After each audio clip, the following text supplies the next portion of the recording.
La pêche artisanale à Bourg connaît de nombreuses difficultés qui empêchent son envol. Dans un contexte de raréfaction des ressources, les vendeuses de poissons trouvées sur le quai de pêche de la localité déplorent la cherté des produits de mer. Il y a beaucoup de difficultés ici parce qu'on n'a pas de moyens d'argent pour faire du travail.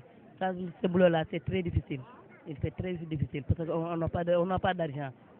On peut travailler, mais on n'a pas de moyens. Parce qu'on n'a pas d'argent. Les poissons, c'est très cher. C'est très cher.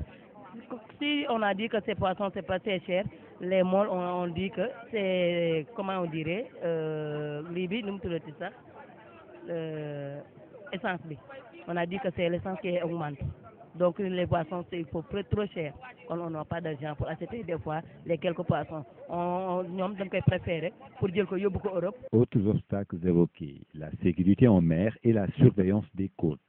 Ces fléaux qui s'étendent depuis plusieurs décennies se justifient selon certains par le manque criard de moyens de la part de l'État pour vaincre les contrebandiers, même si on reconnaît que pour ce qui est des aires marines protégées, des efforts sont en train d'être faits. L'État n'a pas tous les moyens qu'il faut pour surveiller la mer, pour surveiller ses côtes. Bon, il y a très souvent si je peux appeler comme ça, des contrebandiers, des gens qui enfreignent la loi, évidemment pour aller dans des zones protégées, sécurisées, où la pêche est interdite et qui vont s'activer dans ces zones. Maintenant, il y a ce qu'on appelle des aires marines protégées. L'État est en train de faire beaucoup d'efforts pour vraiment renfouler, si vous voulez, alors la population marine, si vous voulez, aquatique, en tout cas le poisson, pour que cela se reproduise en grand nombre. Mais il y a des contrevenants, comme je viens de le dire, mais ils font toujours à la réticence de la loi, en tout cas. C'est ça le seul problème. Ailleurs, on pointe du doigt le refus du port du gilet de sauvetage, mais aussi la pêche de certaines espèces comme les juvéniles.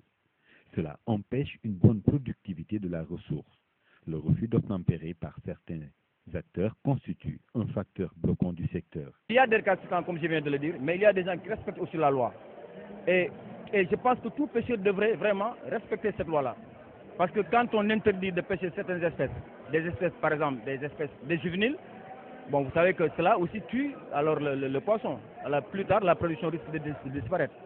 Bon, évidemment, nous, en tout cas, nous acteurs, nous faisons tout pour que cette loi-là soit respectée. Le quai de pêche de Mour est l'un des plus grands quais de débarquement des produits destinés à l'exportation en Afrique.